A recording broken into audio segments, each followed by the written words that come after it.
Buenas tardes a todos. Estamos iniciando la sesión del día 20 de febrero, confiando en que todos han recibido la guía de estudio, donde ustedes van a ver que hay dos partes. La primera parte tiene que ver con uno de los capítulos del tomo 2 de la Doctrina Secreta. La segunda parte es el inicio de el repaso o el estudio del tercer tomo de Antropogénesis que hemos comentado.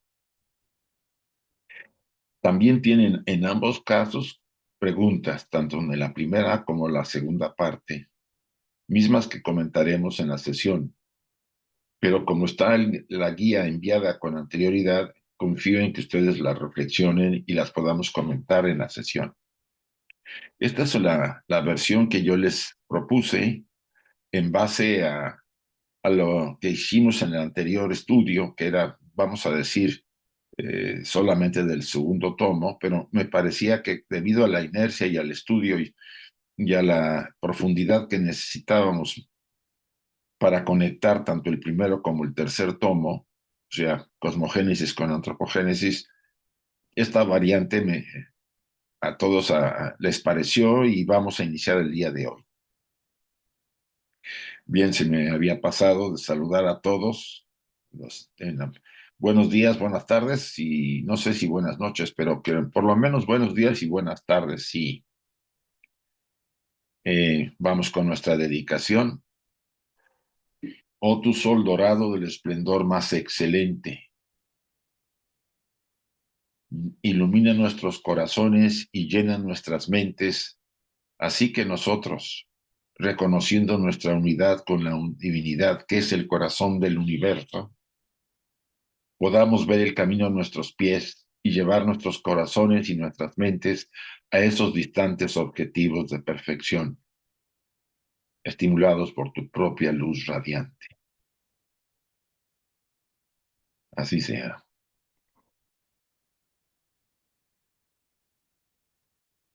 La meditación. Oh Pushan, oh sustentador de todo, abre los labios de la verdad, ahora ocultos bajo áureo velo, para que los devotos de la verdad podamos ver. Así sea también.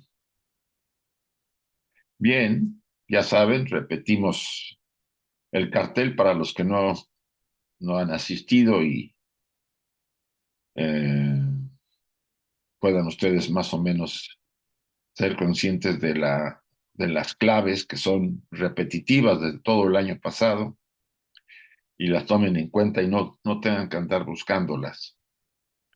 El día de mañana tenemos el estudio de las cartas por Enrique Rey. O sea, es una invitación a todos por la importancia de este estudio, de cómo Enrique, vamos a decir, le da ese enfoque especial, mezcla la ciencia, combina la ciencia, las tradiciones, los mitos, la enseñanza. Ahorita estuvo viendo, la semana pasada estuvo viendo el tema de el budismo, lo que comentaba el Dalai Lama, etcétera.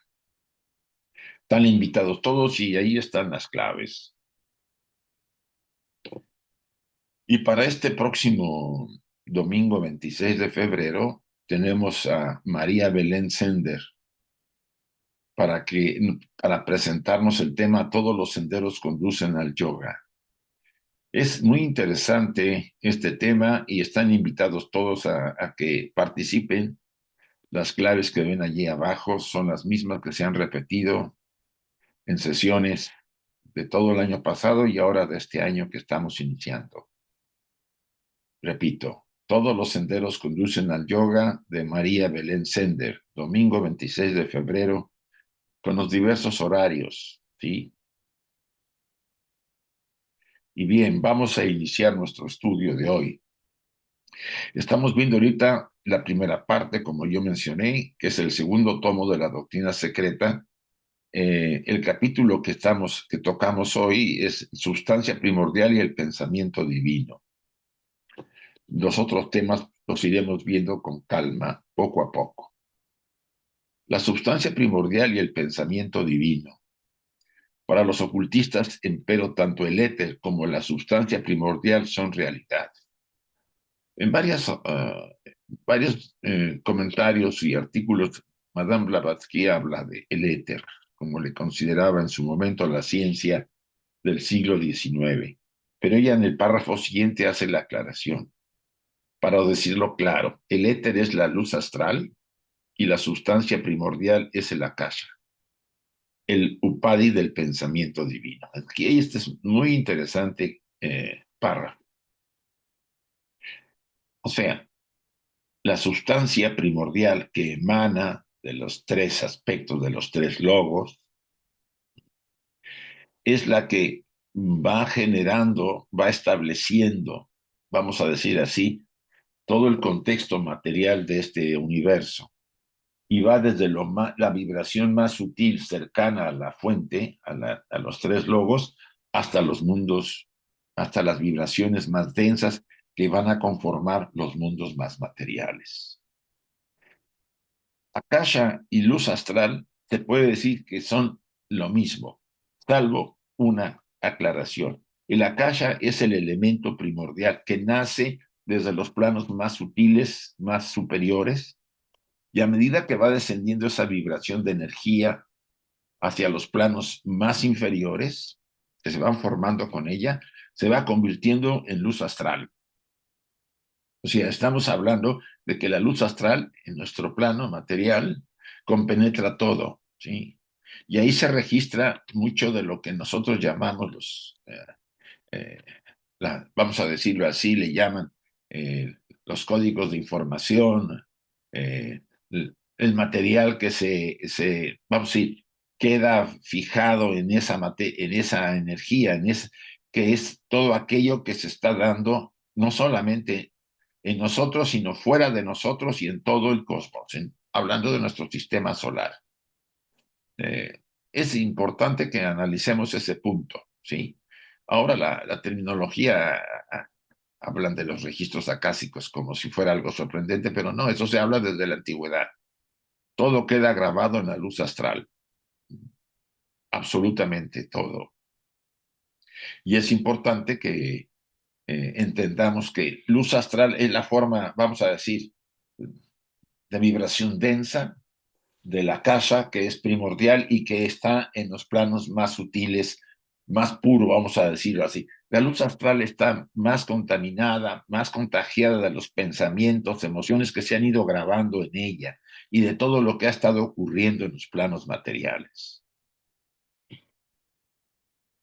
En el lenguaje moderno, este último estaría mejor llamado ideación cósmica, o sea, el akasha, espíritu. Y el primero, o sea, la luz astral, sustancia cósmica, materia. Esto, el alfa y la omega del ser, no son sino las dos facetas de la existencia absoluta.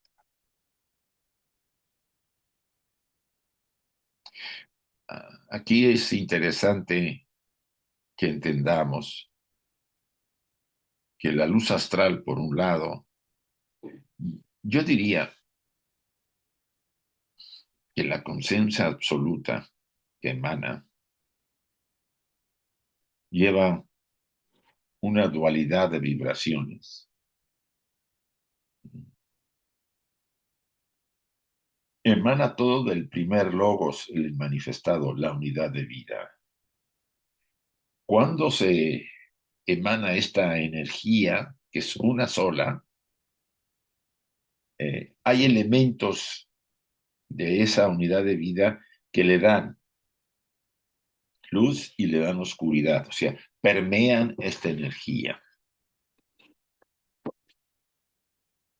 Y por eso ya hablamos del segundo logos. O sea, es la misma energía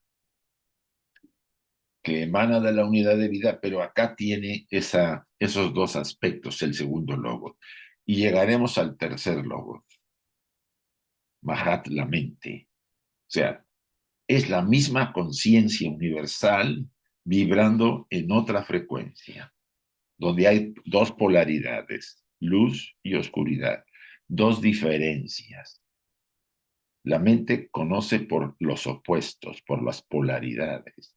La mente, en general, no podemos discernir con la mente concreta si no hay polaridad. Si yo veo algo alto, es que sé que hay algo que es bajo. Si yo veo algo brillante, es que sé que hay algo oscuro. Si yo veo amor o siento amor por alguien, también he sentido odio por otra. Esas polaridades me ayudan a entender este tipo, este, esta serie de fenómenos mentales, emocionales que se dan en la personalidad. Ahora, aclaramos, a nivel superior solamente hay conciencia. Todos los nombres que les damos a los diferentes niveles y las jerarquías que emanan de los diferentes niveles, que están permeados por estas dos fuerzas, luz y oscuridad, y la mente, por supuesto, van desde las más sutiles a las más densas. Y aquí el diagrama que a veces usamos es este, ¿no? Aquí está la primer logos inmanifestado, de donde emana el segundo logos, espíritu, materia, la dualidad, y finalmente de esa dualidad nace la mente, bajar. O sea, esa energía que se desparrama, que fluye por todo el universo, es lo que forma el huevo del mundo, el plano de manifestación. En este nivel es más sutil y más espiritual, digámoslo así. Pero a medida que esta energía va descendiendo, si podemos llamarle así, se va alejando de la fuente, digámoslo así, es mejor, se va volviendo más densa y va a tener más influencia la oscuridad o la materialidad. En la parte superior es más espiritual y menos material, y en la parte inferior, vamos a decirlo, que es más material que espiritual, pero, pero la esencia de todo es la conciencia universal. Solamente hay una forma de vida. Esto es de los Advaita Vedantas, ¿sí? Solamente hay una unidad. Las diferencias que vemos es porque estamos en un traje llamado personalidad. Vuelvo a repetir el párrafo. En el lenguaje moderno, este último estaría mejor llamado ideación cósmica, Arakasha, espíritu. Y el primero, sustancia cósmica, materia, ¿no? Estos, el alfa y la omega del ser, no son, sino las dos facetas de la existencia absoluta. Todo viene del absoluto. Si ustedes lo analizan, estas dos fuerzas vienen de la unidad de vida, del logos inmanifestado, pero que a su vez emanó de la seidad, después del plano de manifestación. El primer logos inmanifestado, tras de él está Mula Prakriti, como el velo, pero tras Mula Prakriti está la seidad. En otras palabras, si lo analizamos bien, todos estamos contenidos por la seidad, somos la seidad, en diferentes formas de manifestación, en diferentes vibraciones de esa energía. Y aquí se conjuga no solamente la tradición oculta, sino también la enseñanza, el Advaita Vedanta, la enseñanza de Krishnamurti, el budismo, etcétera, que están más cercanas que otras tradiciones, probablemente la Cábala también. El Buda tenía en su enseñanza, decía que había dos caminos. Uno, el más común, es el que para ascender a la montaña se vaya haciendo zigzag hasta llegar a la cumbre. El otro es el de ir directo a la cumbre, como también lo plasma Krishnamurti, y la enseñanza teosófica de alguna manera lo está plasmando, pero con menos, vamos a decir, obviedad. Y el Advaita lo dice totalmente, basa toda su visión filosófica en la unidad de vida. Todo es la unidad. Lo demás son puras creaciones de la mente del hombre mientras está aferrado al traje de carne. Este punto es muy importante. En un momento dado, el mismo Buda decía, para la gente común, la gente que no está muy experimentada, incluso que tiene pocas vidas que le pesen como madurez, el camino que, si hay una inclinación a ser mejores seres humanos, el camino es el de ir subiendo poco a poco, lentamente, zigzagueando la montaña hasta llegar a la cumbre en alguna futura encarnación.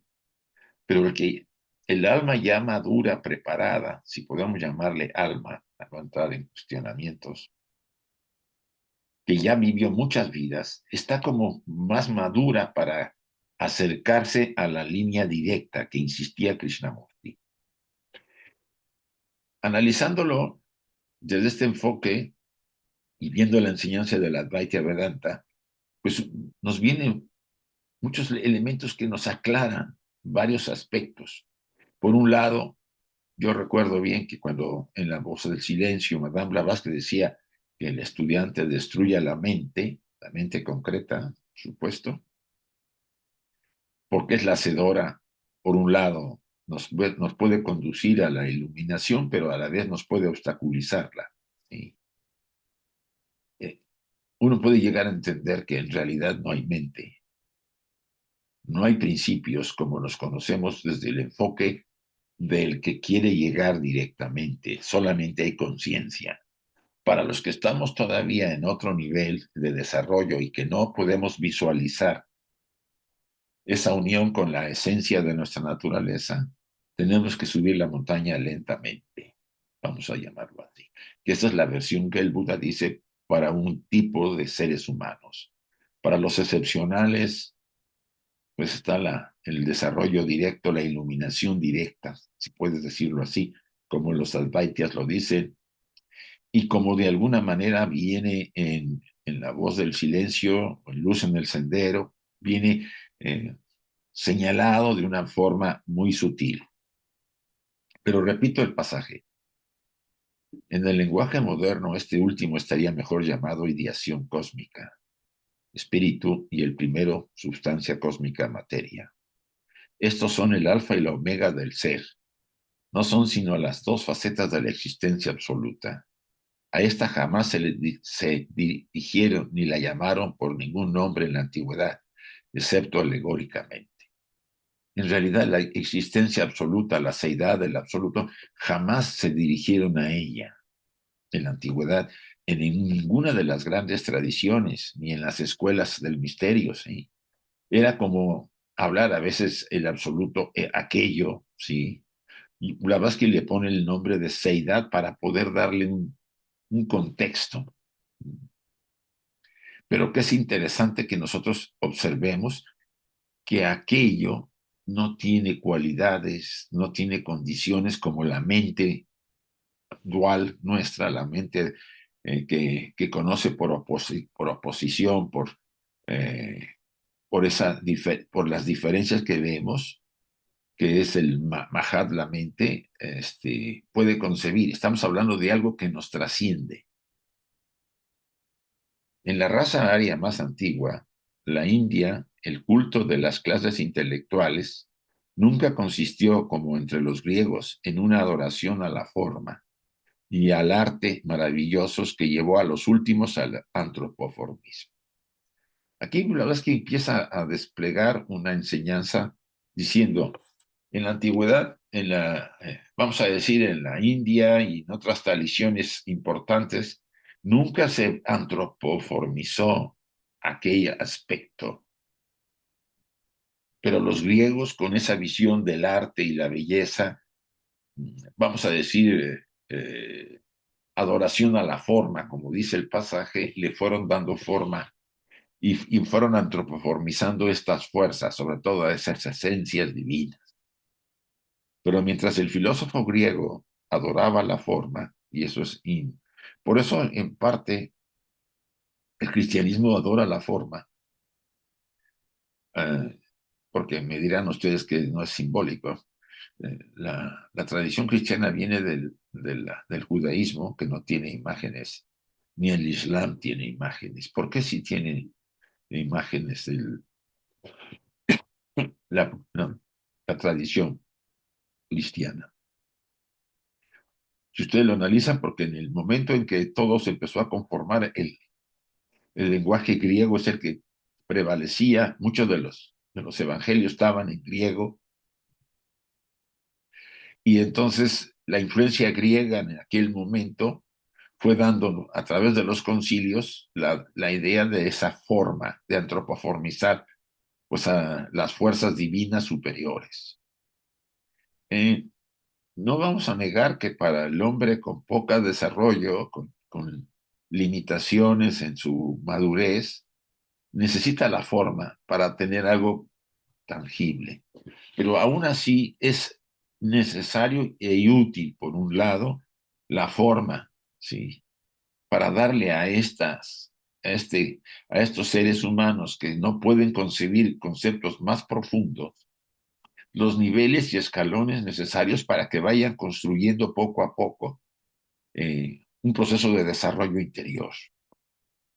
El siguiente párrafo dice, pero mientras el filósofo griego adoraba la forma, y solo el sabio indo percibía la verdadera relación entre la hermosura terrestre y la verdad eterna, las gentes incultas, aquí habla Blavatsky, de todas las naciones nunca han comprendido ninguna de las dos cosas. O sea, por un lado, los griegos adoraban la forma por la belleza que tenía, pero por otro lado, la India percibía esa relación de otra manera, ¿no? Entre la hermosura terrestre y la verdad eterna, pues no le daban la... podía distinguir, vamos a decirlo así, las formas, y podía distinguir lo eterno. Eh, y eso nos habla mucho de los niveles de desarrollo. O sea, aquí Bhagavan Ramana Maharaji dice, tenemos el nivel, concebimos a Dios según nuestro nivel de madurez, algo así, más o menos. ¿Sí? O sea, a medida que yo me desarrollo internamente, y no me refiero intelectualmente, sino de los aspectos también espirituales, pues dejo de concebir a Dios como una imagen, o como un santo, o como un árbol o un animal. Voy, eh, mi conciencia se expande a tal grado que veo de otra manera porque me doy cuenta que estamos sostenidos por aquella conciencia eterna, como Pablo. Si ustedes analizan en las cartas de Pablo, sobre todo las de los romanos, verán ustedes que él habla como un Advaita. Es muy interesante que lo analicemos. Ni aún ahora las comprende, o sea que seguimos, se sigue en el juego de darle forma a las fuerzas superiores porque no las pueden entender si no hay una forma. La evolución de la idea de Dios va a la par con la propia evolución intelectual del hombre. Aquí lo dice también Blavatsky. O sea, la evolución de la idea de Dios va a la par que la propia evolución intelectual del hombre. Eso creo que lo podemos captar. Y es interesante porque para la personalidad, si no tuviéramos aspectos espirituales, la personalidad tendría que darle forma a todo, porque comprende por opuestos, por polaridades. Tendría que darle una forma, unas energías vibran sutiles, otras son más densas. ¿Sí? Unas son más brillantes, unas son más oscuras. Unas son más agradables, otras son más desagradables. Esas polaridades emanan de la mente. O sea, la mente es la constructora de esta gran ilusión que llamamos vida o Maya. Es una ilusión necesaria, yo diríamos que sí, para poder evolucionar, pero que se puede salir de ella, por supuesto, superando a la personalidad. Ese es el fin de toda escuela seria en la enseñanza. Los mismos filósofos tenían que ser iniciados en los misterios perceptivos, antes de que pudieran así asir la idea correcta de los antiguos con relación a este asunto, el más metafísico de todos. O sea, por un lado, a los mismos filósofos y los iniciados en los misterios se les enseñaba los dos aspectos, ¿sí? Primero, los que percibían con la mente, con un intelecto desarrollado en diferentes grados, porque los iniciados variaban, y después se les abordaba con la enseñanza más elevada metafísica, ¿no? Que es la seidad y el absoluto, donde todo es nada. De otro modo, fuera de semejante iniciación, para cada pensador habrá una hasta aquí llegarás, pero no más allá, limitado por su capacidad intelectual. A ustedes y a mí nos limita nuestra capacidad para comprender ideas abstractas y superiores espirituales. Estamos hablando con un intelecto personal, con cierto desarrollo, vamos a decir, superior espiritual, vamos a decir. Hay elementos de la mente superior que están inspirándonos, hay cierta intuición, tenemos ciertos elementos, ¿no?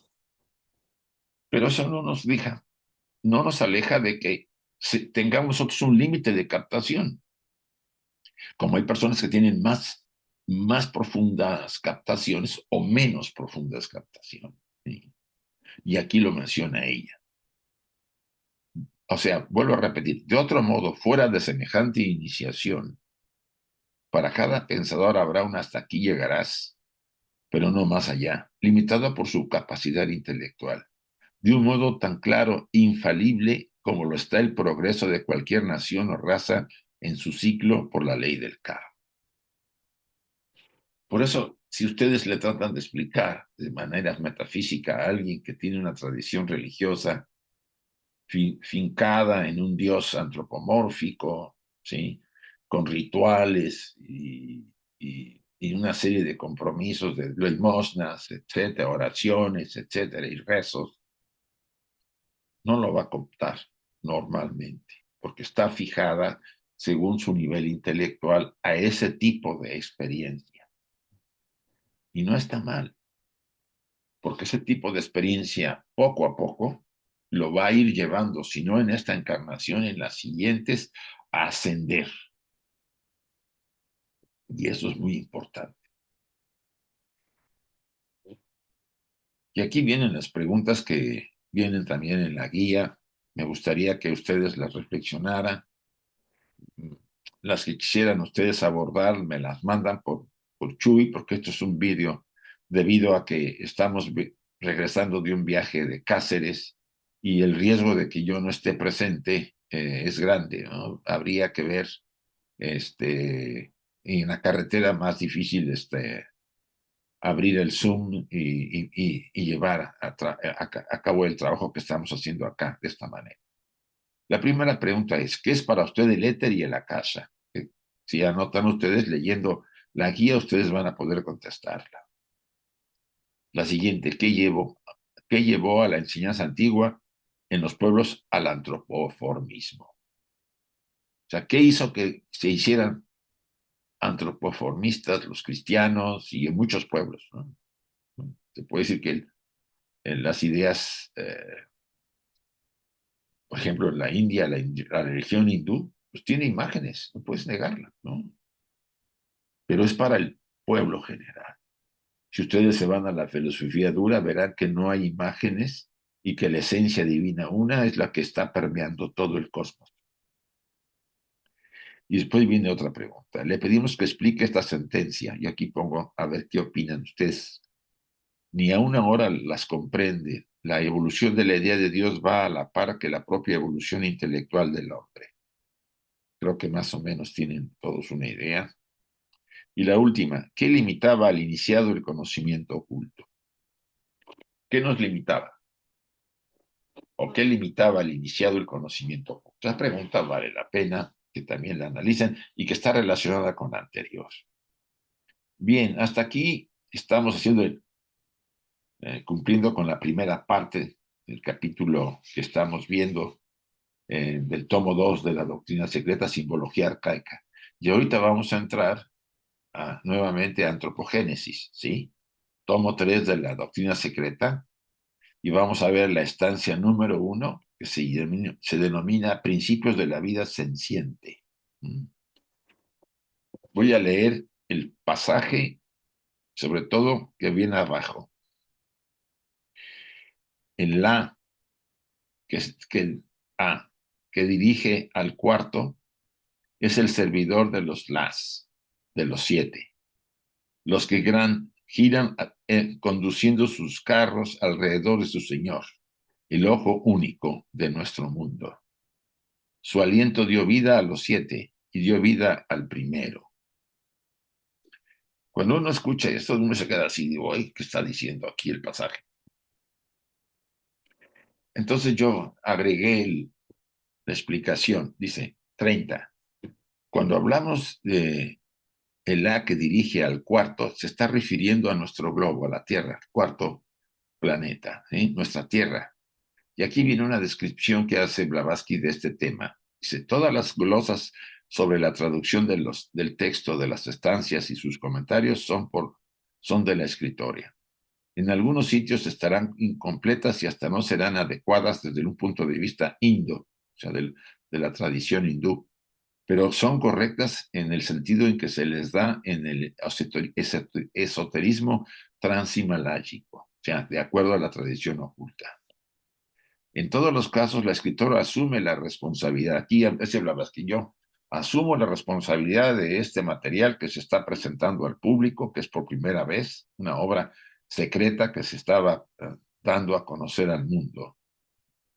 Como nunca he pretendido ser personalmente infalible, lo que se da bajo su propia autoridad puede dejar mucho que desear, particularmente en los casos en extremo abstrusos que envuelven a la metafísica demasiado profunda. Nuevamente nos insiste, no es tan fácil esta enseñanza, es compleja, pero la responsabilidad de los errores que pudiera haber se me pueden atribuir a mí y ella los asume. Sí, por eso es muy interesante que ustedes y yo sigamos en los estudios que estamos viendo y abordemos y consultemos los comentarios de 1889 que Madame Blavatsky dio en la Logia Blavatsky en Londres, ¿sí? Porque aclara mucho los pasajes del antiguo, de cosmogénesis sobre todo y algunos de antropogénesis, ¿sí? O sea, recomiendo que lo pueda, porque ahí incluso llega a corregir o a reconocer que no era muy clara la manera en que se había presentado.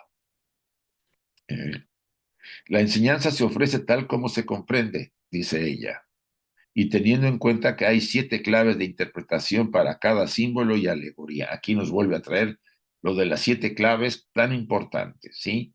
O sea, leer la doctrina secreta según lo que dice es letra muerta.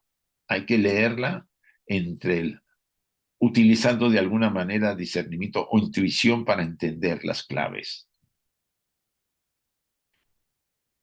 Eh, la enseñanza se ofrece tal como se comprende y teniendo en cuenta que hay 7 claves de interpretación para cada símbolo y alegoría.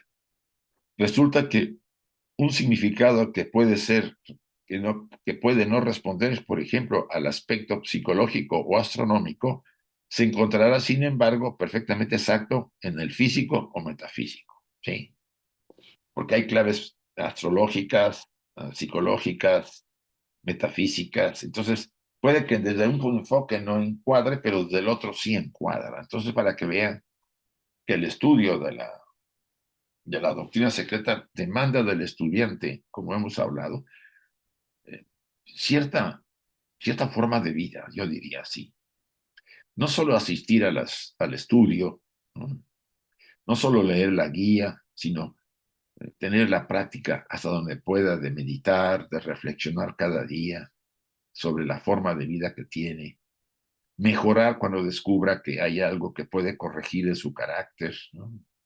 Ayudar a quien pueda si está en sus manos. O sea, eh, la doctrina oculta demanda un cambio de forma de vida del estudiante serio.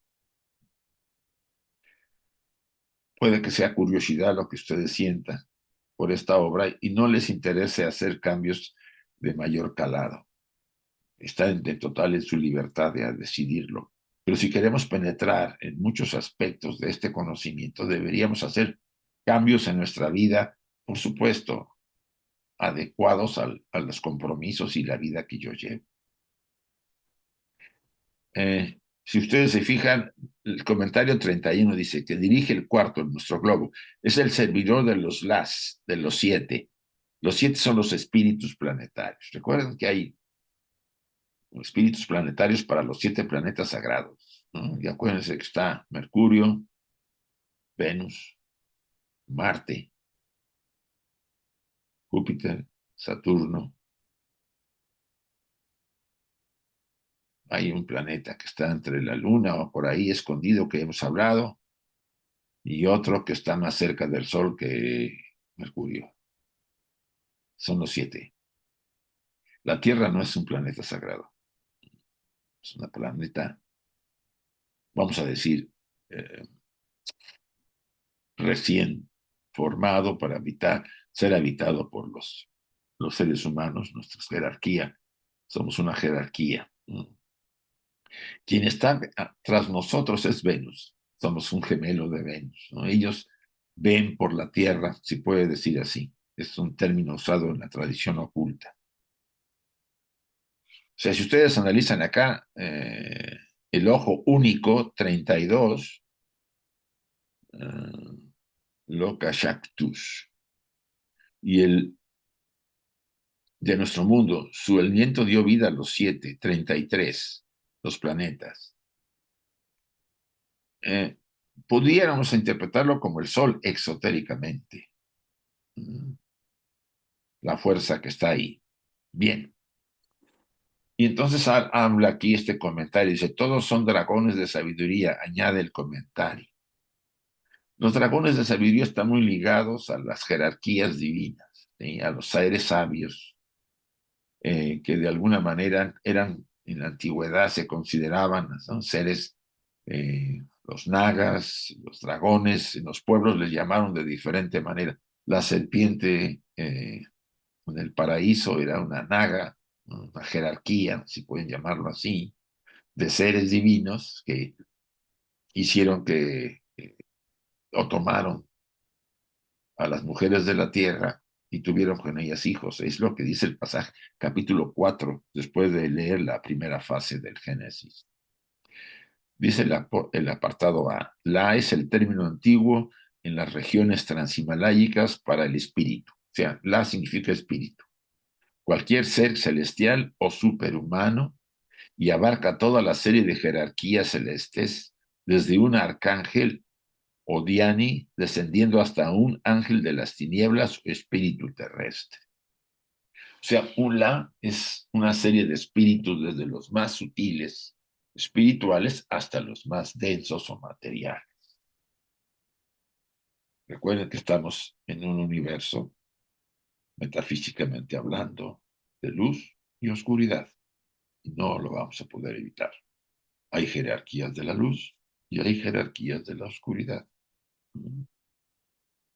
Y nosotros estamos en medio. Acuérdense.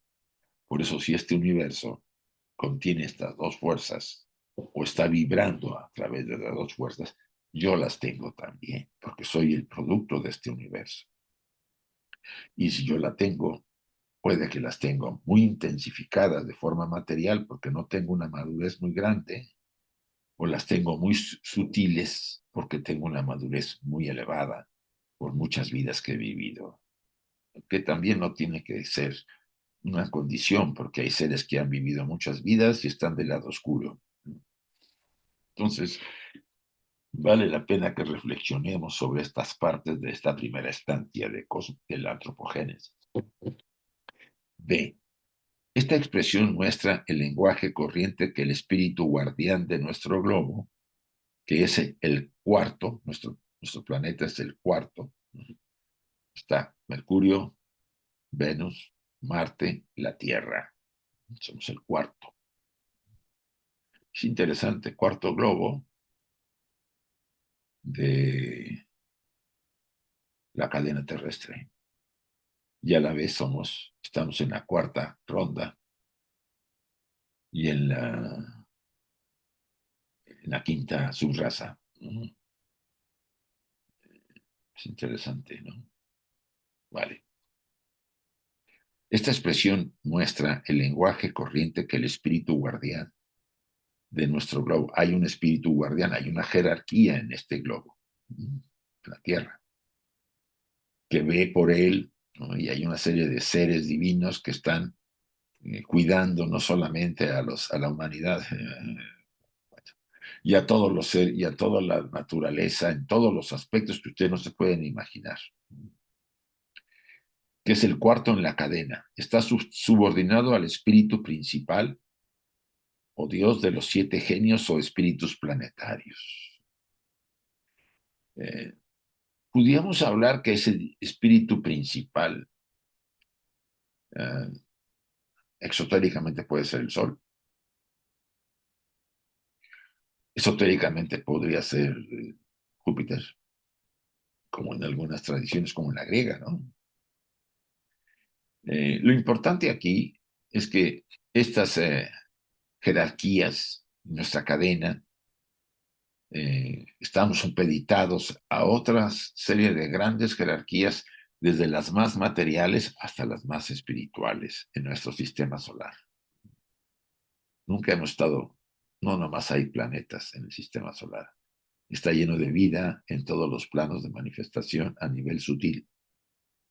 Sí, como ya se ha explicado, los antiguos en su Kyriel de dioses tenían 7 dioses principales del misterio, cuyo jefe era exotéricamente el Sol visible, o el octavo, y esotéricamente el segundo logos, el demiurgo. Aquí podríamos hablar de Júpiter. Fíjense que recientemente, bueno, recientemente no, hace unos, ¿se acuerdan que cuando cayó un cometa, que venía un cometa sobre cerca de la Tierra y fue atraída por Júpiter y cuando la atrajo se despedazó y protegió a la Tierra? En realidad, Júpiter ha estado protegiendo a la Tierra desde hace muchos millones de años, cuando la Tierra estaba en formación. Es como un filtro que impide que que le ocurran ciertas averías a la Tierra, catastróficas sobre todo. Pero bueno, es un comentario al margen. El Sol era exotéricamente, acuérdense que es exo para hacia afuera y eso hacia adentro. El jefe de los 12 grandes dioses o constelaciones zodiacales. ¿Sí? Acuérdense que aquí abajo puse este diagrama, tenemos aquí el Sol y aquí están las constelaciones zodiacales que están girando o se están moviendo alrededor del Sol y bueno, de todos los planetas, ¿sí? Y esotéricamente el Mesías, el Cristo, el sujeto ungido por el gran aliento o el uno, rodeado por sus 12 poderes subordinados, también subordinados por turno a cada uno de los 7 dioses del misterio de los planetas. Este párrafo es muy interesante. Sujeto ungido. Aquí, por el gran aliento, o sea, por la seidad, si quieren verlo así, o por Akasha, o por la fuente, los 3 logos, ¿no? El sujeto ungido. Yo creo que ha habido sujetos ungidos en la tierra en diferentes periodos. Sabemos muy bien en la tradición budista que ha habido más Budas que el que conocemos nosotros, Siddhartha Gautama, el Buda de hace 2500 años. ¿Sí? O sea, seres con ciertas cualidades y condiciones muy especiales, muy desarrollados, que han venido a ayudar a la humanidad, sobre todo a disminuir su sufrimiento para quitar esa ignorancia que a todos nos envuelve. El Krishna, otro de los grandes es Krishna, una tradición hindú también, y en diferentes niveles podríamos hablar de Jesús el Cristo, en la tradición judeo-cristiana. Eh, Hay otros de otros niveles menores, en los pueblos que conocemos, por ejemplo, en la tradición de los Sikhs, hay un profeta que fue el que ayudó a Mahoma, en este caso en el Islam, Moisés, vamos a darle, atribuirle a Moisés un nivel así también, no tan elevado, pero sí un nivel de desarrollo, porque se contactó con su divinidad. Entonces, estos sujetos ungidos vienen periódicamente, si podemos llamarlo así, en diferentes grados de desarrollo, a ayudar a la humanidad Y por supuesto están ayudados por poderes subordinados a ellos, y también están subordinados a los 7 dioses del misterio de los planetas. O sea, recuerden que el tema de la astronomía, astrología, no es algo vago. Blavatsky lo tocó, no con mucha amplitud, pero lo tocó. Yo siento que hay algo aquí. La astrología, perdón, y estos son comentarios de astrólogos muy famosos, dice, sobre todo afecta a la personalidad. Cuando el individuo trasciende su personalidad, ya la astrología, vamos a decir, oficial, no funciona con él. O sea, vean lo limitado que nos encontramos siendo personalidades. Estamos sometidos, prisioneros de un traje de carne, sometidos a sus deseos, ¿no? A las tendencias que traemos de otras vidas y a las que desarrollamos en esta vida. Eh, Tenemos algunos problemas emocionales y mentales también heredados, ahora también por la línea familiar donde hemos nacido, porque los padres nos heredan el cuerpo físico y el doble etérico. Entonces hay un karma familiar, como además mi karma personal que traigo. Si ustedes van viendo, hay un sinnúmero de retos y de obstáculos y de beneficios, porque hay de todo, karma positivo y karma negativo, que, que se presentan en nuestro camino como para pedirnos que los enfrentemos y los superemos. Podemos con todo. Me parece que muchos sí lo pueden hacer, pero nos hemos embelesado con el mundo y consideramos que pues, es mejor seguir aquí los que pueden disfrutar de los beneficios de este mundo, de la belleza de este mundo, y descuidamos nuestro desarrollo interior. O nos hemos casado con la idea materialista de que no hay nada después de la vida, que la muerte nos lleva a la nada, a la nadidad, ¿no? Al nihilismo. Ustedes pueden tomar la versión que quieran. Lo que sí podemos decirles es que estamos acá por un propósito. Hay un sentido en el ser humano. Y la mayor oportunidad que tenemos para crecer y desarrollarnos viene de ser humano. Porque solamente en el mundo de los efectos, que es podemos alcanzar las estrellas o en la eternidad que está en nosotros, en nuestro corazón. Acuérdense lo que decía el Maestro Jesús constantemente en la literatura de los evangelios. Vosotros sois el templo del Dios vivo. Sois dioses y no os dais cuenta, etcétera, etcétera, constantemente. ¿Por qué nos negamos a no ver nuestra eternidad y nos conformamos con las sobrinas, como decimos, las obras, que es la personalidad? Con sus debilidades, con sus minucias, ambiciones y egoísmo. Pues así nos pasamos toda la vida y ya cuando queremos reaccionar ya de mayores, de vejetes, como dicen por acá, pues ya no tenemos muchas ganas, ya nos funciona mal el traje, los sentidos no funcionan, tenemos muchas limitaciones, la mente ya anda brincando en que no se acuerda ni en la calle donde vive, o sea, esperar hasta el final de la vida para dedicarse a una búsqueda seria es un riesgo. Quizá por eso el Maestro Jesús decía, acuérdate de mí en los días de tu juventud, no cuando ya estés casi para irte para allá al otro lado. Pero analicémoslo. El sujeto ungido por el gran aliento, todos los seres que vienen a reformar, a renovar, eh, el desarrollo de la humanidad en los diferentes pueblos tienen una función muy particular, ¿sí? Ayudar a recuperar esas grandes verdades, esos grandes principios elevados que son los principios espirituales como la verdad, la justicia, el amor, la compasión, la sabiduría, la serenidad, el equilibrio, el desapego. Podemos hacer una narración de ellas larga que está en todas las tradiciones, pero muchos dicen, no, eso es para los santos, yo no lo soy. Estamos de acuerdo, el camino va a ser largo, pero ¿por qué no empezar alguna vez? ¿Por qué no empezar a reflexionar en lo que estamos tratando? Los siete superiores hacen a los siete las crear el mundo.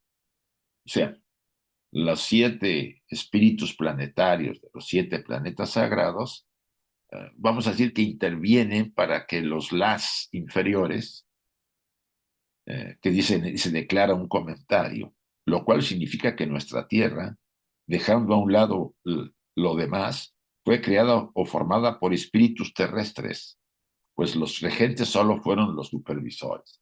O sea, los regentes, o sea, los siete espíritus planetarios, los siete regentes de los siete planetas sagrados, nomás estuvieron ahí, vamos a decir, a ver, hay que hacerlo así o asado, a darles un plan, y los espíritus terrestres son los que se encargaron de llevar a cabo, pues se puede decir, eh, crear el mundo, ¿no? La naturaleza, desde las épocas eh, muy antiquísimas, ¿no? Hace miles de millones de años, cuando empezó todo, porque ahí, en el momento en que se forma dentro de la galaxia, de la Vía Láctea, uh, el sistema solar, ya había un plan para que en ese sistema solar hubieran seres completos, así como son la humanidad. Seres completos que tienen siete principios. Como ya hemos dicho, no todo en la galaxia, en otros sistemas solares de la galaxia, no hay siempre seres completos. Sobre todo las emociones no están muy presentes, ¿no? O algún elemento, o hay emociones muy intensas, pero no hay mente desarrollada. O sea, siempre hay algo ahí que falta. Y los humanos tenemos esa posibilidad. Por lo mismo podemos alcanzar esa divinidad que hay en nosotros. Vuelvo a repetir el párrafo. Los siete superiores hacen a los siete las crear el mundo, declara un comentario. Esto es muy probable de algún instructor. Lo cual significa que nuestra Tierra, dejando a un lado lo demás, fue creada o formada por espíritus terrestres, pues los regentes solo fueron los supervisores. Y ya sabemos que el arquitecto, cuando va a construir una casa, pues él hace el plano. Después viene el maestro de los albañiles, de las paletas, ve el plano y él explica cómo hay que hacerlo, ¿no? O el ingeniero, o otro ingeniero de otro nivel, ¿no? Que a su vez tiene el supervisor de los trabajadores que van construyendo el edificio. Entonces, se puede decir que los regentes fueron los arquitectos o los encargados de que el plan se plasmara a través de esos espíritus terrestres, si podemos llamarlo así. Los signos del zodíaco, y aquí miren, encontré ese diagrama que me llamó la atención. Recuerden que la procesión de los equinoccios tiene que ver cuando eh, se traslada en los 25.000 y tantos años todo el sistema. Los animales sagrados o el cinturón del cielo, porque también se le llaman los animales sagrados, porque acuérdense que hay varias formas: Piscis, Aries, Tauro, Leo, Cáncer, Escorpio. Hay formas ahí que le llaman los animales sagrados, dice. O el cinturón del cielo, son a la vez los Beni Halim, o hijos de los dioses, o de los Elohims, y los espíritus de la tierra, pero ellos son anteriores a estos. Y los espíritus de la tierra, pero ellos son anteriores a estos. Soma, Isim, Isis y Diana son todos dioses y diosas lunares, llamados los padres y madres de nuestra tierra, la cual les está subordinada. Eh, Recuerden que nosotros cuando veamos más adelante en antropogénesis, vamos a ver que eh, nuestra, nuestra evolución está ligada a la luna. Los pitris lunares o los padres lunares nos dieron parte de su naturaleza para formar nuestros principios. Intervinieron, importante. Las mónadas venían de ahí y no todas eran del mismo nivel de desarrollo, por eso entraron varias mónadas en diferentes momentos. Las primeras eran más desarrolladas que las siguientes, pero también nos dieron uno de sus principios, ¿no? El doble etérico, o el Linga Sharira, que le llamamos. Pero es un tema que vamos a ver con detalle y quizá con más profundidad de lo que lo vimos originalmente. Entonces ustedes se fijan que los dioses en la antigüedad, como Isis, Diana, eh, Soma y Sin, bueno, las jerarquías, Júpiter, Hera, eh, Marte, eh, y diferentes dioses de otras tradiciones, pues eran dioses lunares. Bueno, aquí estamos hablando de las diosas lunares, ¿no? Que todas hay, en todas las tradiciones hay diosas lunares. ¿Sí? Dice, llamados los padres y madres de nuestra tierra, la cual les está subordinada. C. Su aliento dio vida a los 7. Se refiere tanto al sol, ¿no? Acuérdense que mucho de la vida que tenemos nosotros, además de los demás planetas, tiene que ver con el sol, que da vida a los planetas como el superior, el sol espiritual que da vida a todo el cosmos.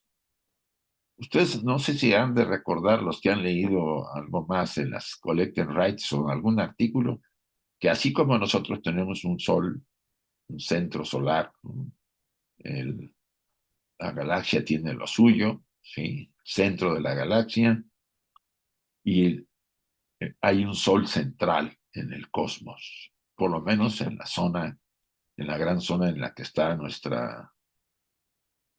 este universo, hay un sol central. Y se puede decir que ese sol espiritual que es la vida a todo el cosmos.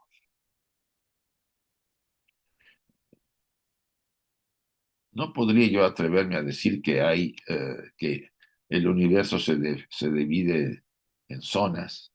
Podríamos decir que sí, por un lado, debido a la inmensidad del mismo. Entonces, a lo mejor podría haber soles centrales de la zona determinada y después, además de todos esos soles centrales, hubiera un sol central de todo el universo. Las llaves astronómicas y astrológicas que abren el pórtico, que conducen a los misterios de la teogonía, solo pueden encontrarse en los glosarios ulteriores que acompañan a las estancias. Eso es lo que vamos a tratar de intentar comprender, ¿no? Eh, las llaves, o sea, las claves, si podemos llegar a dilucidarlas, o alguno de ustedes, después de que estemos estudiando y repasando el material, pudiera darnos alguna idea. Por eso también las preguntas, para que de ahí emerjan comentarios, hay quien conoce más, sabe más, puede aportar, ¿no? Y enriquecernos a todos, ¿no?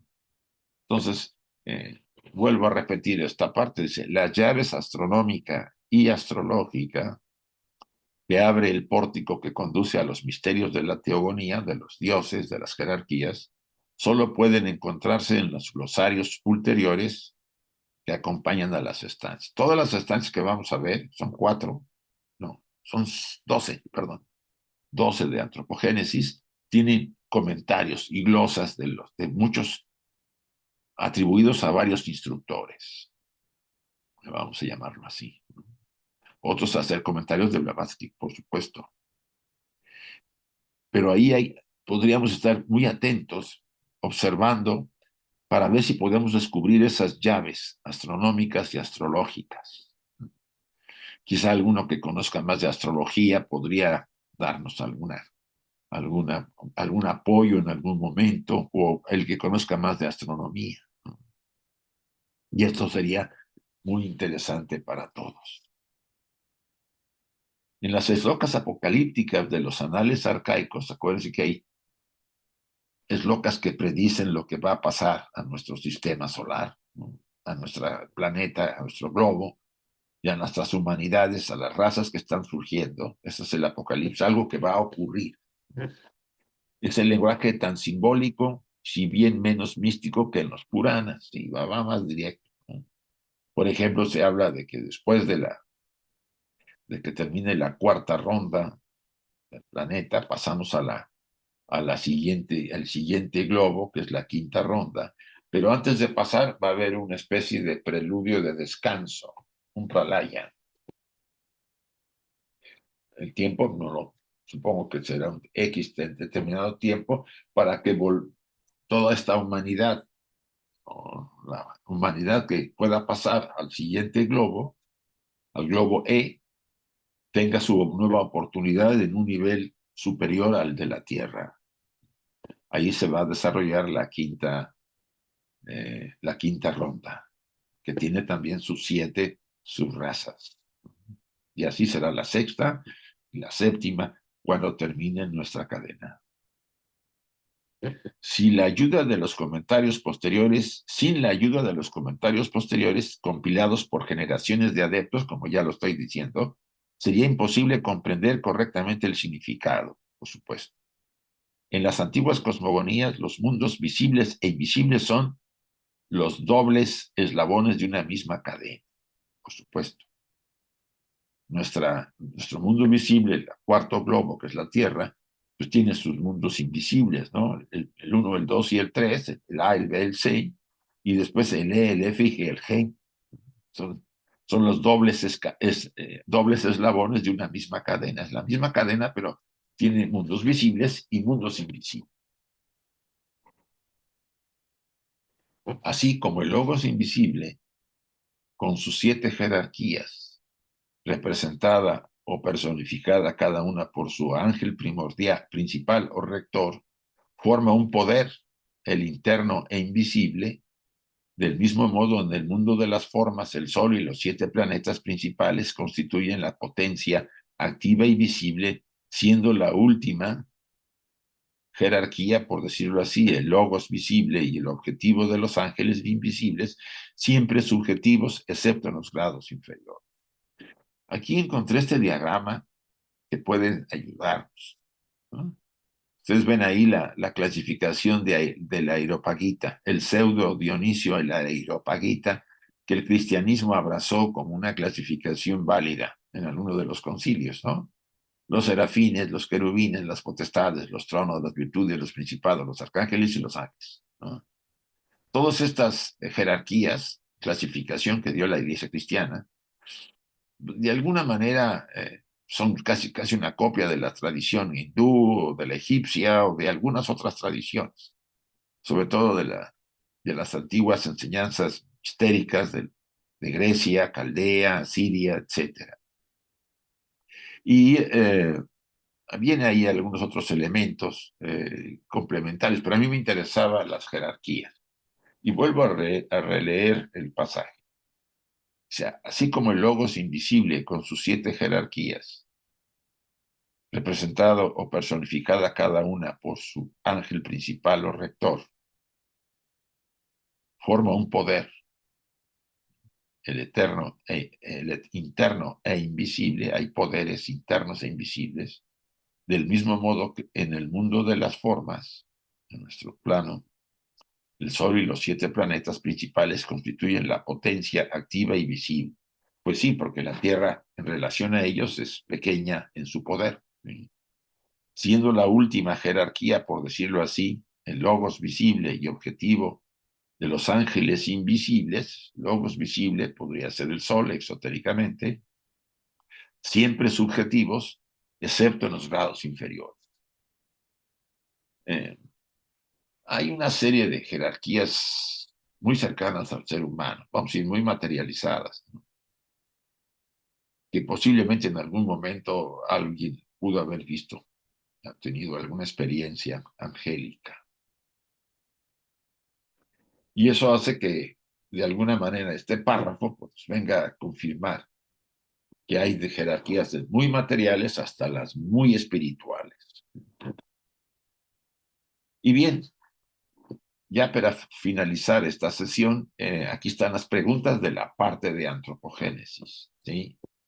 Que también vienen en la guía y que les pido las reflexiones y las que quieran hacer algún comentario me lo mandan a través de Chuy para que yo lo pueda ver. ¿Qué dice la primera? ¿Qué comprenden por dragones de sabiduría? Que también no es nada del otro mundo, pero que ayuda a reflexionar. La siguiente, les pedimos explique con sus palabras el siguiente comentario. Como ya se ha explicado, los antiguos en su quiriel de dioses, o sea, en su grupo de dioses, en su panteón de dioses, tenían 7 dioses principales del misterio, cuyo jefe era exotéricamente el sol visible o el octavo, y esotéricamente el segundo logos o el demiurgo. Con sus palabras, si lo pueden explicar. La siguiente pregunta, ¿por quiénes fueron formadas la Tierra, nuestro globo? No es nada del otro mundo, pero de allí me gustaría que lo vieran.